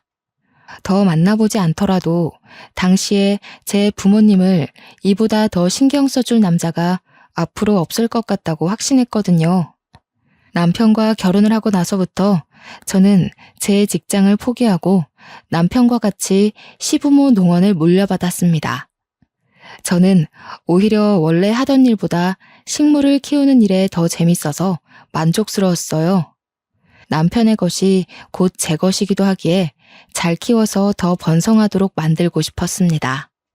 제가 꽃을 이렇게나 좋아하는지 몰랐는데 남편 덕분에 적성을 찾은 셈이기도 했어요. 그래서 저는 원예 농원에서 공급받은 꽃들로 가까운 시내에 작은 꽃집을 따로 차렸습니다. 저랑 남편 사이에는 예쁜 딸 하나가 있었는데 우리 딸은 두 발로 걸어 다닐 수 있을 때부터 꽃 냄새를 맡고 컸어요. 그러니까 제가 늘상 딸을 데리고 농원과 꽃집만을 오갔다는 거죠. 농원의 식물들은 당연히 실하게 잘 컸는데 특히 저희 꽃집의 매상이 갈수록 좋아졌습니다. 민망하지만 그 이유가 다 저 때문이었어요. 저희 꽃가게 주위에는 IT 중소기업이 하나 있는데요. 제가 가게 바깥 꽃에 물을 주고 있으면 그곳으로 출근하는 회사원들이 저를 보고 몇 번씩 번호를 묻기도 했고 꽃집에 찾아와 꽃이 아닌 제 마음을 사려고 하는 남자들이 많았습니다. 물론 대개 저한테 딸이 하나 있는 걸 알고 금방 머쓱해하며 사과를 하지만 그럴 때마다 꽃 하나씩은 꼭 사서 돌아갔거든요. 그런데 문제는 남편이었습니다. 남편은 원래부터 노는 걸 좋아했던 사람이라 그런지 결혼하기 전만 해도 부지런했던 모습이 점차 본울굴로 돌아오기 시작하더라고요. 제가 꽃집을 동시 운영을 시작했을 때 남편한테 원예 농원도 관리를 좀 신경 써달라고 부탁을 했는데 주말에 가보니까 관리가 전혀 안 되어 있는 거 있죠. 남편의 농원 방치는 갈수록 심해졌습니다. 제가 이쪽 저쪽 똑같이 신경을 기울이지 않으면 한쪽이 죽을 수밖에 없는 운명이었어요. 그럼에도 농원만큼은 시댁 자신이기 때문에 아무래도 그쪽으로 제 신경이 좀 더 기울어 있었거든요. 시간이 지날수록 동시에 같이 관리하다 보니 제 체력이 급격히 소진되는 거 아니겠습니까? 제 꽃집을 운영하기 힘들 만큼 농원이 관리가 안 되자 남편한테 결국 한 소리를 하게 되었습니다. 여보, 밖에서 사람 만나는 건 좋은데 할 일은 하고 나가서 일 봐야지. 이것 봐, 벌써 한 줄은 다 죽었잖아. 농원 안 온 지 오래됐지? 이게 우리 밥줄이나 마찬가지인데 신경 좀 써주면 안 돼? 신경 쓰고 있어. 내가 식물 다루는데 소질이 없어서 그런 거지. 실력이 없는 사람한테 자꾸 일 강요하면 일이 이 모양 이 꼴로 나는 거야. 엄마 아빠도 알면서 나한테 맡긴 거일걸?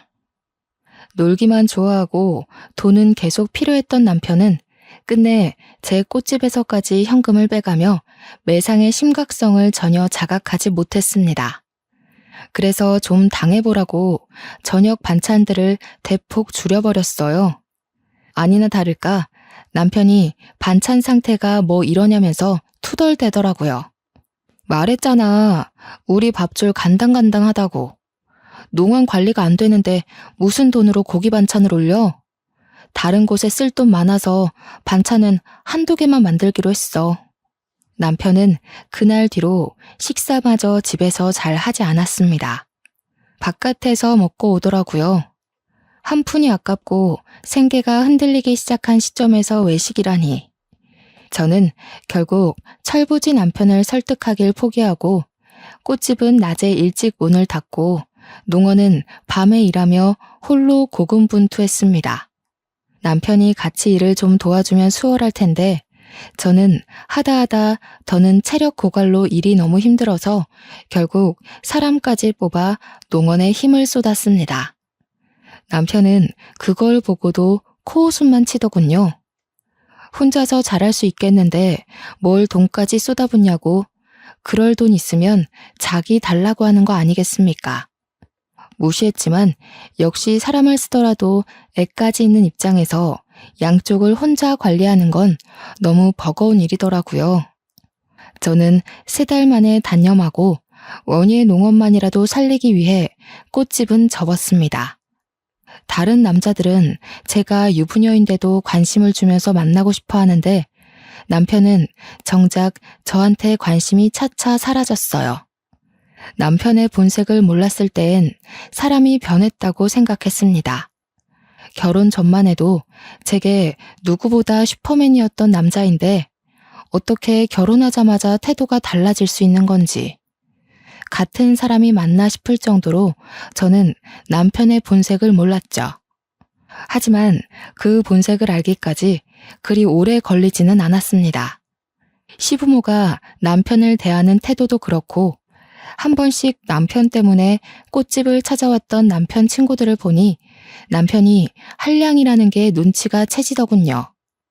누굴 탓하겠습니까? 결혼을 너무 빠른 시일에 결심을 했던 제 탓이죠. 저도 일만 하고 스트레스 풀 때는 없이 쌓이기만 하다 보니 한 번은 열이 너무 받더라고요. 그래서 남편한테 하소연을 해본 적도 있었습니다. 나도 한때 잘 나가는 여자였어. 당신 이렇게 무시할 만한 여자 아니라고. 아직도 나한테 주변에서도 번호 달라고 젊은 남자들이 그러는데 당신은 내가 눈에 안 보여? 밖에 놀러만 다니고 왜 나를 외롭게 만들어? 아, 당신이 꽃같이 생기 넘치고 젊을 땐 죽어도 가지기 힘든 트로피 같은 존재라고 생각해서 그랬나 보지. 결혼하고 보니까 당신도 별거 없더라고. 지금 보면 점점 늙어가는 당신 외모가 연예인만큼 특출나게 이쁜 것도 아니고 성격도 그저 그래. 수더분하기만 한 게 약간 질린다고 해야 될까? 여자가 여우처럼 톡 쏘는 맛이 있어야지. 뭐라고? 지금 그게 와이프한테 할 소리야? 이렇게 변할 거면 그렇게 잘해주지 말았어야지. 나는 당신이 그 어떤 남자보다 내게 든든한 가족이 되어줄 거라고 믿었단 말이야. 남한테 내 인생을 거는 게 얼마나 큰 마음을 먹어야 되는지 알아? 세상에 나 좋다는 남자들 차고 넘치는데 그럼에도 고작 당신을 선택했던 건 단지 듬직함 때문이었어. 그래, 아직도 네가 꽃 같은 줄 아니까 그런 자만심을 보이는 거겠지. 남들이 이쁘다고 말하는 것도 다 당신 듣기 좋으라고 하는 말이야. 아니면 나처럼 못 가져서 안달난 이쁜 트로피를 갖고 싶어하는 남자거나. 당신 그런 달콤한 말에 속아 넘어가면 어차피 또 나 같은 남자 만날걸? 남편과 다툼을 벌인 그날 남편은 또 집을 나가버렸습니다. 저도 그날 밤 남편에게 연락도 해볼 생각 않고 울기만 했죠. 저도 참 미련했던 게 남편이 아무리 모질게 저를 대해도 연애 시절 다정했던 남편에게 정을 줘버린 저는 그렇게 남편을 향한 미련을 놓지 못했습니다. 딸이 보기에도 제 삶이 참 비루해 보였나 봅니다. 한날 사춘기가 되자 저한테 가리지 않고 직접 묻더라고요. 엄마, 아빠가 저렇게까지 나오는데 아직도 아빠가 좋아? 갈라서고 싶은 생각 없어? 나는 엄마가 아빠랑 이혼한다고 하면 무조건 찬성이야. 그리고 무조건 엄마 따라갈 거고. 이혼은 무슨. 아빠가 저래 보여도 뒤에서 엄마 다 챙겨줘. 그런 거 신경 쓰지 말고 너는 너 공부에만 집중해. 우리 딸 잘 되는 게 엄마한테 제일 큰 위안이야. 딸의 설득에도 저는 늘 남편 편이었고 남편을 믿었습니다. 하지만 그렇게 버틴 결과가 결국 이혼이 될 줄은 몰랐네요. 더는 남편의 행실을 참을 수 없게 만든 사건이 하나 있었는데요. 주변에 중소기업이 있다고 했잖아요. 남편이 거기 여직원이랑 바람이 났더라고요. 남편은 쪽팔린 줄도 모르고서 저한테 당당하게 이혼까지 요구를 했습니다. 그럼 나랑 우리 초이는? 당신한테 우리는 여태 뭐였어? 짐이었니? 어떻게 가족에 대한 생각을 눈꼽만큼도 안 할 수가 있어. 초이 앞에서 부끄럽지도 않아? 그러니까 초이 앞에서 더 망신당하기 전에 이혼하자고. 당신 내 얼굴 보면서 계속 살 수 있어? 딴 여자랑 지지고 볶는 거 다 알면서도 용서할 수 있어? 어차피 이렇게 살아봤자 우리 서로 속만 버릴 뿐이야. 조용히 갈라서자고. 그래도 저 혼자 이미 가족이 되어버린 남편을 믿고 소중히 생각하면서 참았는데 그동안 애쓰며 고군분투했던 수년이 통째로 날아가 버린 기분이었습니다. 어차피 제겐 소송할 돈도 없고 고심 끝에 제가 생각해낸 건 남편한테 합의 이혼해줄 테니까 시부모가 물려준 농원을 나한테 달라는 제안을 했습니다. 오히려 나야 좋지. 애물단지였는데 잘 됐네. 나중에 이 농원으로 딴 말하기 없기다. 초이한테는 미안하니 내가 양육비는 줄게. 초이 성인까지 1년도 안 남았으니까 그 정도는 그간의 정이라고 생각해도 될 것 같네. 남편은 집만 간단하게 챙기고서 빨리도 나가버렸습니다. 재산 분할 때문에 저 또한 집을 정리해야 했어요. 하교를 하고 돌아온 딸은 저한테 오히려 잘했다고 그날 틈만 나면 저를 안아줬습니다. 딸 앞에선 티를 안 냈지만 어떻게 아무렇지 않을 수가 있겠어요. 좀 많이 힘들었습니다. 그래서 딸 자는 사이 몰래 방을 나가 울기도 하였죠. 전 남편이 돼버린 그 자식이 양심은 있는지 정말로 알아서 양육비를 챙겨주더군요. 달에 150만 원으로 쳐서 제 딸이 성인이 되기 직전까지 총 1,000만 원을 받았습니다. 제가 참 부족한 엄마였는데도 딸은 따로 신경 쓰지 않아도 될 만큼 어른스럽고 바르게 자라주더군요. 어느새 딸이 직장인이 되었는데 들어간 회사가 결혼 정보 회사였습니다. 딸이 일을 시작한 지 얼마 안 되었다고 생각했거든요. 그런데 어느 날 거기서 결혼할 남자가 생겼다는 겁니다. 네 나이가 몇인데 벌써 결혼을 하냐고 했더니 정신없이 살아서 몰랐는데 딸이 벌써 29살이 되었더라고요. 농원 일 때문에 너무 바쁘게 살아 제 딸이 그새 30살을 앞두고 있는 줄도 몰랐습니다. 제가 절망에 빠지지만은 않고 나름 잘 힘내서 살아왔구나 싶은 걸 딸을 보고 느꼈네요. 우리 딸애가 얼마나 야무졌냐면 혼자인 저를 걱정해서 제게 대리일 사위까지 제안했지 뭡니까. 아유, 말도 안 되는 소리 하지 마라. 너희들 지내는데 불편하게 그 무슨 말이니. 혹시라도 정서방한테 그런 말해서 부담 주고 그러면 안 돼. 이미 남자친구는 오케이 했어. 시댁이랑은 아직 얘기해본 건 아닌데 남자친구 말로는 시댁 의견 신경 쓸 필요 없다고 하던데? 그냥 하는 소리지. 아무리 그래도 시댁에서 귀한 아들 남의 집 팔려가는 꼴을 내버려 두겠니? 일단 그런 건 결혼하고 나서 얘기하고 지금은 결혼 준비에만 신경 써. 저는 괜히 사위한테 피해가 될까봐 한사코 거절했는데 딸은 결코 그냥 하는 소리가 아닌 듯 했습니다. 제가 결정을 미루는 덕에 우선은 상견례 먼저 치르게 되었는데요. 그날 사돈댁을 처음 봤는데 우리 쪽도 바깥 사돈이 없고 사돈 쪽도 마찬가지인 것 같더라고요. 상견례 자리에 사부인이랑 사위만 달랑 나와 있었습니다. 물론 이 자리에 참석하기 전 사부인께서 별거 중에 있다고 딸한테 언질은 받았거든요. 바깥 양반이 바람이 나서 그렇다는데 아직 법적인 부부라 이혼 관계는 아니라고 했습니다. 바람났다는 바깥 사돈의 얘기에 문득 제 전남편의 기억이 나서 순간 언짢았는데 사부인이 저와 같은 처지의 여자라고 하니 금세 마음이 가고 편해지더라고요. 또 사부인 성격이 굉장히 쾌활하여 상견례 자리는 생각 외로 원활히 진행되었습니다. 딸이 결혼하고 나서 본격적으로 대릴 사위 제안을 다시 했지만 저는 그때 진심으로 딸을 앉혀두고 제 마음을 전했어요. 엄마가 언제까지 너를 붙잡고 살 거야. 엄마도 그만 엄마 인생 살고 너도 앞으로 네 가정을 위해서 네 인생을 꾸려가야지. 정 걱정되면 엄마 집에 일주일에 한 번씩 들려주면 되잖니. 그리고 사부인도 혼자던데 너희 둘 다 엄마한테 붙어있으면 사부인은 누가 봐줘? 내가 엄마를 두고 어떻게 혼자 가. 있던 사람이 없으면 그 빈자리가 얼마나 큰데. 옆에서 조잘대주는 사람 있어야 우리 엄마 기운내서 살아갈 사람이라는 거 내가 무엇보다 잘 아는데 어떻게 두고 가라고. 남편이 괜찮다고 했단 말이야. 같이 살면 안 될까? 엄마가 불편해서 그래. 딸이랑 사는 건 좋은데 아무리 딸이 사랑하는 사람이라지만 엄연히 남이지 않니.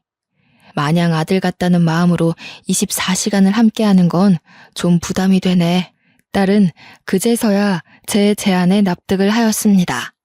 저와 떨어지는 것과 홀로 두는 걸 무척이나 속상해했지만 끝내 저의 뜻을 따라주었고 시댁으로 합가를 하게 되었죠. 그러자 딸이 그럼 남자라도 만나라고 자기 회사에서 최고로 좋은 남자 선별해 줄 테니까 맞선을 보라고 하는 거 아니겠습니까? 거절하면 또 엄마한테 붙어 살겠다고 할까봐 일단은 알겠다고 하고 딸을 진정시키느라 진땀 뺐어요. 그렇다고 딸이 정말로 남자를 소개시켜 줄지는 몰랐습니다. 사위와 딸이 힘보태서 함께 자리를 마련해 줬는데 나 부끄러워서 가기 싫었지만 사위가 직접 저를 데리러 오는 바람에 갈 수밖에 없었습니다. 그때 만난 남자의 첫인상은 그동안 배 나온 전 남편 때문에 남자에게 질려있던 저의 고정관념을 바사삭 깨주었는데요. 그는 저와 비슷한 동년배의 중년 남성이었고 자기 관리에 철저한 분인지 깔끔하게 수트 차림에다가 훤칠하기까지 했습니다. 좀 놀랐어요. 제가 당시 50대였던지라 제 나이대의 남성들 기준이 전 남편과 같았기에 전혀 기대 안 하고 왔거든요. 주책이겠지만 첫인상에서 벌써 오묘한 기분을 느꼈습니다. 오랫동안 식어있던 심장이 살아 움직이는 듯 했어요. 이성민이라고 합니다. 듣던 대로 참 미인이시네요. 젊을 때 인기 꽤 많으셨을 것 같은데 제가 감히 은옥 씨 성에 찰지 모르겠습니다. 그래도 오늘 시간만큼은 최선을 다해서 근사하게 모실 테니까 예쁘게 봐주셨으면 좋겠어요. 성민 씨의 말에 저는 제대로 된 소개를 하기도 전에 웃음이 새었습니다. 제가 남자 앞에서 또다시 웃을 수 있게 될 줄은 정말 상상도 못했네요. 성민 씨와 대화를 하다 보니 저는 성민 씨에게 더 마음의 문을 열 수밖에 없었는데요. 성민 씨가 이혼남이란 얘기는 사전에 들어서 알고 있었지만 저와 같은 상처가 있는 사람인지는 몰랐거든요. 전부인이 바람나는 바람에 이혼을 하게 되었고 전부인과 전부인의 상간남 때문에 하던 사업까지 망할 뻔했다고 하지 뭡니까.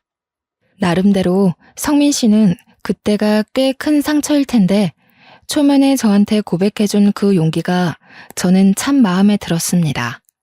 저 또한 성민 씨에게 제 이야기를 털어놓음으로써 비슷한 아픔을 가지고 있다는 걸 알려줬어요. 그리고 남자에 대한 반감도 없지 않아 남아있다고도 솔직하게 밝혔죠.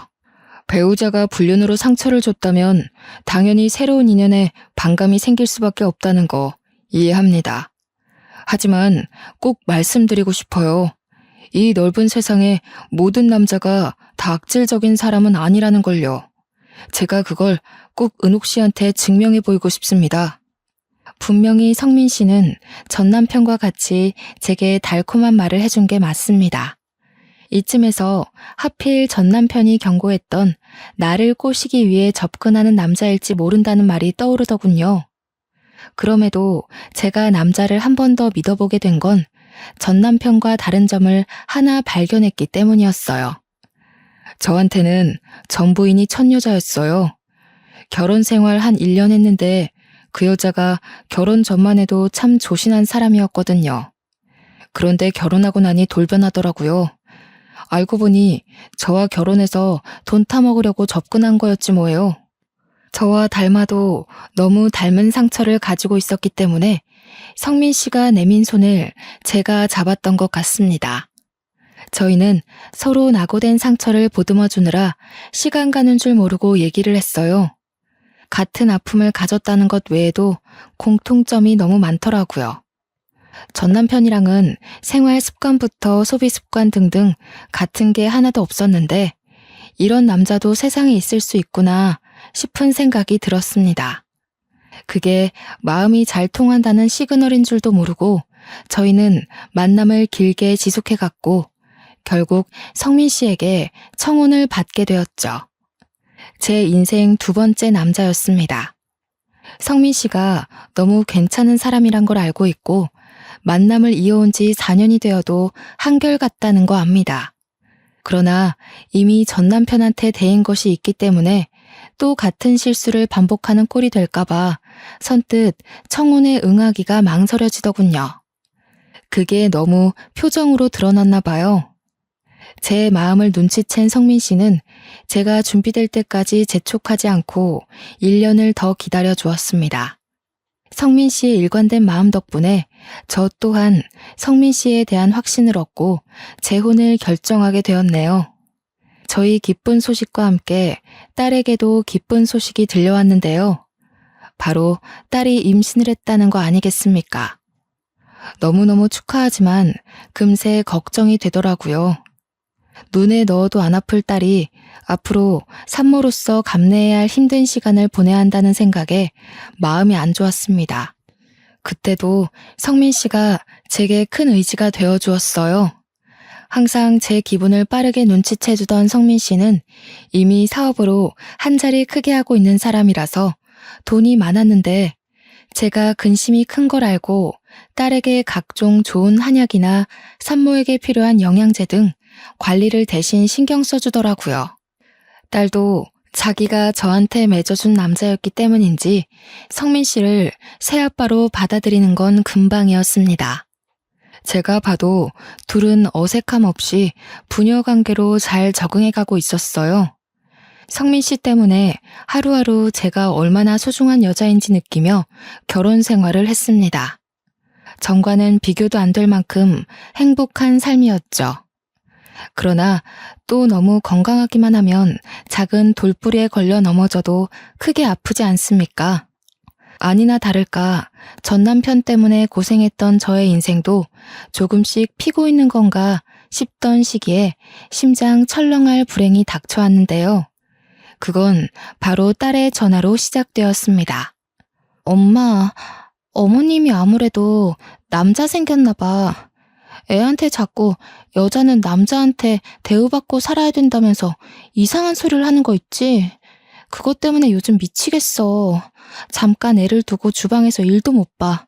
돌아서면 남자 얘기를 하는데 아직 우리 애 5살이잖아. 뭐? 사부인이?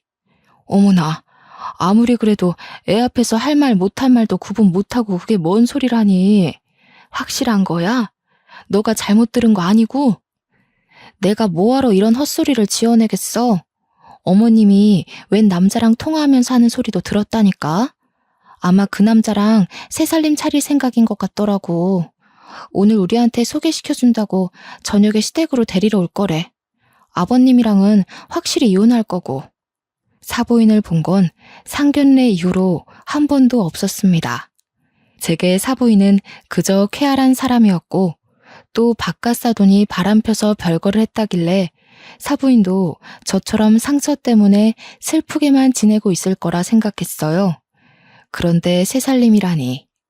솔직히 아직 이혼을 한 것도 아닌데 벌써 새로운 남자와 살림을 차릴 거라는 게 저는 좀 이해하기 어려웠습니다.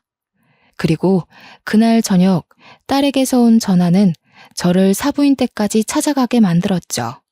엄마, 어머님께서 부른 아저씨가 방금 왔는데 나 너무 놀라서 말도 제대로 안 나오려고 한다. 아빠가 왔어. 말도 안 된다고 생각할 수도 있지만 아빠가 맞아. 처음엔 잘못 들은 줄 알았습니다. 그런데 딸이 모르는 아저씨를 보고 그런 쉰소리를 할 리가 없지 않습니까? 딸이 아빠 얼굴을 알아볼 때쯤에 제가 이혼을 했기 때문에 딸의 말이 착각일 리는 더더욱 없었습니다. 딸 못지않게 놀란 저의 과거 트라우마가 다시 비집고 올라오면서 너무 불안해졌어요. 이걸 성민 씨에게 말하자 성민 씨가 먼저 나서서 저와 함께 당장 사부인 댁으로 향했습니다. 제가 집으로 들이닥치니 놀란 사부인이 영문도 모르고 서 있었는데 그 옆으로 정말 제 전남편이 함께 있는 거 아니겠어요? 내 인생으로 모자라 내 딸 인생까지 망치려고 개벌은 남 못 주고 아직도 이런 짓 하면서 살았니? 네가 뭘 하고 살든 내 알 바 아닌데 양심이 있으면 우리 앞에 다시는 나타나지 말았어야지. 무슨 낯짝으로 다시 얼굴을 드러내? 저는 전 남편한테 무작정 막말을 퍼부으며 제 딸을 보호했습니다. 그리고 그때 예상치 못한 일이 발생했는데요. 잠자코 저를 따라와줬던 성민 씨가 급발진하며 나서서 전 남편의 멱살을 잡는 거 아니겠습니까? 너 이 자식, 네가 여기 왜 있어? 또 누구 인생 망치려고 여기서 나타나? 네가 은옥 씨 전 남편이냐? 은옥 씨한테 상처 주면서까지 내 가정 파탄 내놓고 이제 와서 또 은옥 씨를 건드리겠다. 내가 너 다시 만나면 가만 안 둔다고 했지? 아씨 뭐야? 둘이 뭐야? 어쩌다가 이렇게... 나는 모르는 일이야. 두 사람이 이 집이랑 무슨 관련이 있는지도 모르고 온 거라고. 놀랍게도 제 전남편이 성민 씨의 전부인과 바람난 남자였더라고요. 성민 씨는 전남편을 상간남 소송과 사기죄로 고소하는 과정에서 얼굴 본 적이 있다고 했습니다. 전남편도 성민 씨의 얼굴을 보고 기억이 났는지 당황하면서 자기의 억울한 주장을 피력하더군요. 그러기도 잠시 금세 얼굴색 바꾸고는 뻔뻔하게 성민 씨와 저를 보고서 큰 소리로 비웃기 시작했습니다. 버림받은 처지끼리 들러붙어서 잘도 가정 이뤘나 보네. 초이는 어디에 내다 버렸대? 자식까지 버리면서 새 남자 만나고 싶었나 봐. 듣자 하니 전 남편은 당시 같은 공간에 있는 제 딸이 너무 훌쩍 커버려서 자기 친딸인지도 모르는 듯 했습니다. 몰라볼 수 있을 만큼 딸이 잘 자라주긴 했지만 그래도 자기 자식을 못 알아보고 헛소리하는 남편이 참 한심하더군요. 내가 당신처럼 몰상식한 부모인 줄 알아? 어디다 대고 나를 똑같은 취급해. 그러는 당신은 여태 못나서 아직도 부끄러운 줄도 모르고 또 상스러운 짓을 하고 있었어? 사부인도 실망입니다. 아직 이혼도 안 했다면서 저런 쓰레기 같은 남자를 만나서 살림 차릴 생각을 하다뇨. 제 딸이랑 손녀가 대체 뭘 보고 배우겠습니까? 어머머, 사부인 말 우습게 하네요. 내가 어디 피해주면서 사람을 만났습니까? 사실상 나는 이미 이혼을 한 몸이에요. 이렇게 홀로 산 지가 몇 년인데 함부로 얘기하지 말아요. 그리고 내 며느리랑 손녀가 뭘 못 배운다는 건데요. 내가 무슨 실수를 했다고. 나는요, 내 딸한테 더는 추접한 사람들 보여주기 싫거든요. 이미 망한 제 첫 결혼을 보여주는 것도 죄스러운데 더는 이런 부정행위 알게 하고 싶지 않다고요. 시어머니란 사람이 나이 한참 어린 며느리 앞에서 대체 뭐 하는 짓입니까? 저와 사부인의 말다툼에 잠자코 듣고 있던 전 남편은 제 딸의 얼굴을 유심히 살피더니 두 눈이 떨리기 시작하더군요. 그러다 곧 자신의 며느리가 될 여자가 제 친자식인 걸 알고 얼굴이 사색이 되었죠. 아니, 잠깐만. 그럼 아가씨가, 아니. 그럼 너가 초이란 말이니? 내 딸이라고? 말도 안 돼. 옛날에 그 촌스럽던 얼굴이 하나도 없는데 어떻게 이리? 그 더러운 입에 제 이름 올리지 마시죠. 저희 엄마랑 아빠더러 버림받은 사람끼리 나란히 잘 만났다고 하셨나요? 제가 보기에 끼리끼리 만난 건 그쪽이랑 어머님이 아닌가 싶은데요. 불륜을 숨쉬듯이 저지르는 사람끼리 참 잘 만나셨어요. 사이좋게 소송당하시면 되겠네요. 전 남편은 그대로 얼어붙었고 사부인은 소송이라는 말에 깜짝 놀라서 당황하는 것 같더니 곧 위자료 줄 돈이 없으니까 차라리 깜빵 보내라면서 우리한테 줄 돈 같은 거 없다고 떵떵거리더군요. 불륜이란 증거가 없다고 배째라는 식으로 말하고 있었습니다. 우기는 게 얼마나 전 남편과 똑같던지 웃음도 안 나왔어요. 증거가 있으면 소송하긴 편하겠다고 생각했는데 그 순간 듣고 있던 딸이 자기 시모에게 알겠다고 말하고 혹시 몰라서 몰래 휴대폰으로 녹음하고 있었다며 대담한 기질을 발휘해놨지 뭡니까. 심지어 그 목소리 녹음해놓은 걸 급하게 오고 있는 사위한테 발송했다고도 했습니다. 그래서 한바탕 난장판이 끝나가던 와중 사위가 도착해 또 한 번의 전쟁이 일었는데요. 사위 입에서 저는 제 사연보다 더한 사연을 듣게 되었습니다. 어머니, 너무 실망입니다. 정말 제가 모를 거라고 생각하셨어요? 자식들한테 아버지를 바람핀 불륜남 이미지 만들어 놓고 본인은 평생 떵떵거리고 살고 싶었나 본데 실패하셨네요. 며칠 전에 아버지한테서 연락받았습니다. 어머니가 불륜녀였다면서요? 어떻게 10년 넘게 저한테 거짓말을 하실 수가 있어요? 뭐라고? 네가 그 양반이랑 어떻게 연락을 했다는 거야? 그 양반한테 내가 니들 앞에 나타나는 일 없게 하라고 돈까지 줬는데? 아버지 말대로 어머니가 틀린 게 맞네요. 아버지를 죽도록 옥망하는 저를 보고 속으로 많이 비웃으셨겠어요. 자식들 다 속여가면서 불륜녀인 거 숨겨봤자 손바닥으로 하늘 가리는 겁니다. 오늘부로 저는 어머니를 죽을 때까지 보지 않을 거예요. 이제부터 자식은 없다고 생각하세요. 저 남자 데리고 가서 죽든 말든 혼자 알아서 사시라고요. 사위의 말에 사부인은 절망하며 자기 아들을 붙잡았고 뿌리치는 사위에게 넙죽 엎드리며 엄마가 잘못했다고 사정하기 시작했습니다. 전 남편은 자기 딸 앞에서 창피하기라도 한 건지 아무 말 없이 고개만 숙이고 있더군요. 전 남편이 저와 이혼한 뒤에 어디 나이트클럽에서 일을 했다는데 사장도 아니고 사장 밑에 뒤치다꺼리하는 사람으로 있었다고 하더라고요. 성민 씨 얘기를 듣고 알았습니다. 과거 일로 단단히 화가 난 성민 씨는 제 남편을 경찰에 신고했고 나이트클럽을 고발하는 바람에 그곳에 형사들이 현장 수색까지 갔습니다. 전 남편 사업장은 마른 하늘의 날벼락식으로 수색을 당했는데 거기서 부정행위가 대거 발각이 되었지 뭡니까? 알고 보니 전 남편은 경찰들의 눈을 피해 불법 도박장 운영까지 하고 있었고 그 나이트는 불륜의 메카로 유명한 곳이었습니다. 많은 남녀가 불륜을 밥 먹듯이 하러 드나들던 곳이더라고요. 전 남편 때문에 거기 사장까지 전 남편이랑 손잡고 깜빵 가게 된 거죠. 게다가 전 남편은 위자료 때문에 형량이 훨씬 더 늘어났고 시모 또한 정말 위자료 갚아줄 돈이 없어서 교도소를 갈 수밖에 없는 사정이었습니다. 그렇게 난리도 아닌 난리를 겪고 나니 문득 딸의 마음이 걱정되더라고요. 저는 딸에게 전 남편의 못난 모습을 대신 사과했습니다. 혹시라도 친부의 망가진 모습 때문에 딸 마음이 속상하진 않을까 싶어서 위로하려고 했죠. 그런데 딸은 제 생각보다 더 강인한 아이더라고요. 엄마는 괜찮아?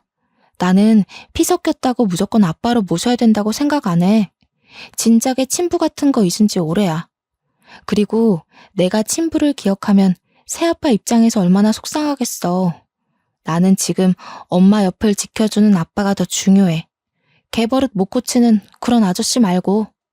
엄마가 알아서 다 처리했어야 하는 건데 너한테 2번이나 그런 꼴 보게 해서 그러지. 그나저나 사돈댁이 풍비박산 난 꼴이라 어쩐다니? 정서방 마음도 안 좋을 것 같은데. 남편이랑 상의했는데 아버님 모시고 지내기로 했어. 아버님께서 혼자 뱃일하면서 외롭게 사셨더라고. 이제부터라도 모시면서 남편이랑 아버님이랑 잘 지내보려고. 아버님이 우리 딸 엄청 예뻐해.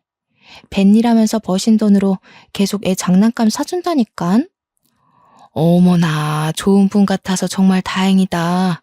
엄마도 언제 한번 시간 되면 바깥 사돈한테 인사드리러 가야겠어. 혼자서 자식들한테 미움까지 받고 얼마나 억울하셨겠니? 네가 좀 신경 써서 잘해드려라. 당연하지. 엄마야말로 내 걱정 그만하고 새아빠랑 잘 지내기로 약속해. 나 진짜 새아빠 없었으면 어쩔 뻔했어. 내가 엄마 걱정 덜고 편히 지낼 수 있는 것도 다 새아빠 덕분이야. 아빠, 우리 엄마 계속해서 잘 좀 부탁드려요. 그럼 당연하지. 네 엄마한테는 내가 아직도 해주고 싶은 게 많아. 하루가 모자라서 매일매일 바쁘거든. 그러니까 초이도 엄마 보고 싶으면 아빠한테 허락받고 만나. 성민 씨의 농담 섞인 말에 딸이 키들거리면서 즐거워했습니다. 제가 확실히 복을 가지고 있긴 하다는 걸 그때 느꼈어요. 과거와 다르게 트라우마를 떠올려도 저를 살펴주고 일으켜주는 사람들이 주위에 있다 보니까 힘들었던 과거가 제법 무뎌지더라고요.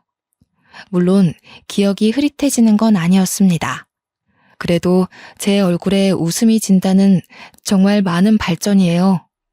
성민 씨를 만나기 전까진 딸이 없을 때 한 번씩 울고 그랬거든요. 그리고 소중한 사람들 덕분에 미뤄둔 숙제를 끝내버린 것 같아서 시원하기도 했습니다. 과거 전 남편의 행실에 대해 복수란 걸 생각도 안 하고 있었거든요. 그저 농원 넘겨받은 걸로 만족하려고 했단 말이죠. 자포자기였던 제가 뜻하지 않게 좋은 인연과 자랑스러운 딸이 있어 마지막 남은 응어리를 싹 씻어내리지 않았나 싶어요. 당연히 농원은 아직도 제가 관리 중입니다. 성민 씨가 인력을 구해주는 덕에 제가 오너로 직원들에게 보고를 받는 식으로 가꾸고 있어요. 그리고 저는 전 남편 때문에 어쩔 수 없이 접었던 꽃집을 다시 운영하게 되었는데요. 집이랑 가까운 곳에 자리를 구해서 작게 꽃집을 하는데 지금은 시대가 많이 좋아졌는지 사람들이 온라인으로도 꽃을 많이 판매하더라고요. 그래서 최근에는 우리 사위한테 부탁해서 시간 날 때마다 컴퓨터를 배우고 있습니다. 사위가 가끔씩 저한테 미인이신데 똑똑하기까지 하세요 라고 입에 바른 칭찬을 해줄 때면 아부인 줄 알면서도 그렇게 민망하답니다. 아, 그리고 지금 딸이 손녀 때문에 일을 중단한 상태거든요. 딸은 다시 회사에 복귀할까 하다가 이참에 저랑 같이 꽃집을 키우는 것도 나쁘지 않겠다 싶다며 꽃집으로 출근하고 있어요. 저야 손녀를 매일 볼 수 있으니까 좋다만 딸의 훌륭한 경력을 괜히 단절시키는 것 같아서 미안하더라고요. 그럼에도 딸에게 어떤 말도 할 수 없었던 건 딸이 저처럼 워낙 식물 만지는 걸 좋아했기 때문입니다. 저와 똑 닮은 딸을 보고 있자니 마치 제 젊은 시절이 떠오르지 뭡니까? 딸이 꽃꽂이를 하면서 저렇게 예쁘게 웃을 수 있는 건 그 일을 하면서 정말 행복하기 때문이란 걸 알고 있어요. 그래서 말리지 못했습니다. 그래도 딸이 워낙 똑똑하게 일을 잘하는지라 매출이 급속도로 오르고 있네요. 딸은 딸대로 저는 저대로 급여를 두둑히 챙기고 있는 실정입니다. 제게 일어난 과거의 일들은 당연히 반길 수 있는 추억이 아니란 걸 아주 잘 알고 있습니다. 그때의 기억이 한 번씩 저를 후회하게 만들기도 하니까요. 그럼에도 제가 인사말에 제 이야기를 사랑한다고 말했던 것은 이 모든 걸 지금의 행복까지 오기 위한 과정이었다고 생각하기 때문입니다. 상처는 스스로가 생각하기 나름인 것 같아요. 힘든 시간을 결국 나의 과정으로 보고 포기하지 않는다면 반드시 원하는 결과에 도달하는 내가 되어 있을 거라고 확신할 수 있습니다. 당연히 그게 어떤 모양으로든 꼭 행복할 거라고 믿어야 된다는 건 전제로 깔아야 한다는 거 아시죠? 주위에서 주는 아픔이 너무 크더라도 거기서 당장 나은 삶으로 탈바꿈 되길 원하는 건 사실상 불가능하다고 봅니다. 제가 아픔을 얻기까지 해도 그만한 기간이 있었을 거잖아요. 생채기 하나 없던 시절로 돌아가기 위한 갱생 시간은 좀 진득하게 인내해야 한다는 걸 꼭 알아주세요. 그렇다면 결과는 반드시 예쁜 꽃을 피우게 될 겁니다. 사연을 쓰면서도 저는 더 이상 트라우마를 느끼지 않았습니다. 그때의 기억이 오히려 하나의 장면으로 사진처럼만 지나갈 뿐이네요. 그래서 저는 저를 밝히는 이 시간 또한 즐거웠다고 말씀드리고 싶습니다. 청취자분들도 제 사연을 듣고 꼭 희망을 가졌으면 좋겠어요. 그럼 여러분 모두 꽃길까지 힘내서 걸어가시길 응원하겠습니다. 감사합니다.